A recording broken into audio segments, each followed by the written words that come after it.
pada pembelajaran satu kali ini dapat dimulai dengan bacaan dengan judul Organ Gerak Manusia dan Hewan. Organ gerak manusia dan hewan. Salah satu ciri dari makhluk hidup adalah bergerak. Secara umum, gerak dapat diartikan berpindah tempat atau perubahan posisi sebagian atau seluruh dari bagian tubuh. Makhluk hidup akan bergerak apabila ada rangsangan yang mengenai sebagian atau seluruh bagian tubuhnya.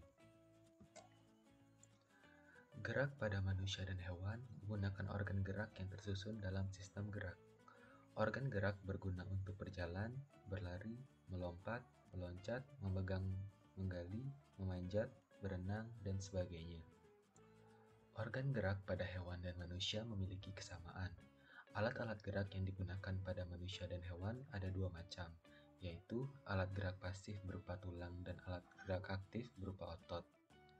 Kedua alat gerak ini akan bekerja sama dalam melakukan pergerakan.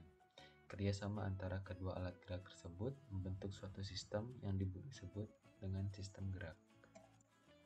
Tulang disebut alat gerak pasif karena tulang tidak dapat bergerak dengan sendirinya.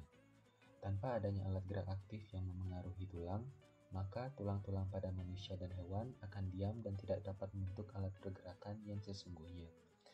Walaupun merupakan alat gerak pasif, akan tetapi tulang mempunyai peranan yang besar dalam sistem gerak manusia dan hewan.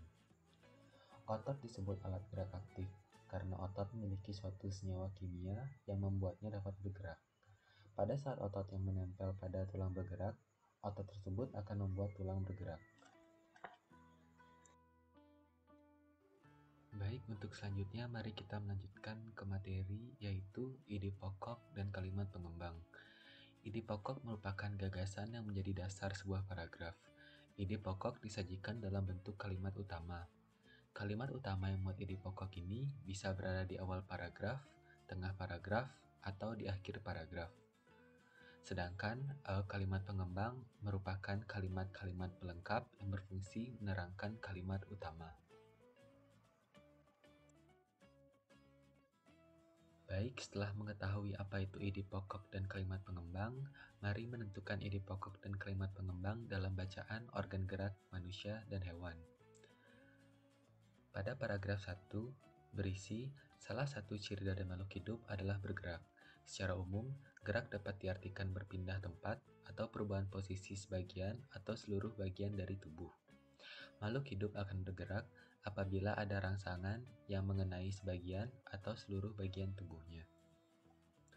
Jadi, pada paragraf 1 menjelaskan bahwa bergerak merupakan salah satu ciri dari makhluk hidup, sehingga ide pokoknya terletak pada kalimat pertama pada paragraf, yaitu salah satu ciri dari makhluk hidup adalah bergerak.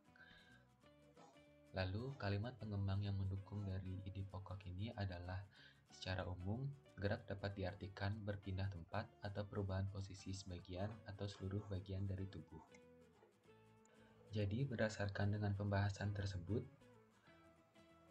sekarang kalian bisa menentukan bagaimana mencari ide pokok dan bagaimana mencari kalimat pengembang. Dan untuk latihan dapat dikerjakan untuk paragraf-paragraf selanjutnya, yaitu paragraf 2, 3, 4, dan 5. Baik, sekian dari pembelajaran hari ini. Sampai jumpa di pembelajaran selanjutnya.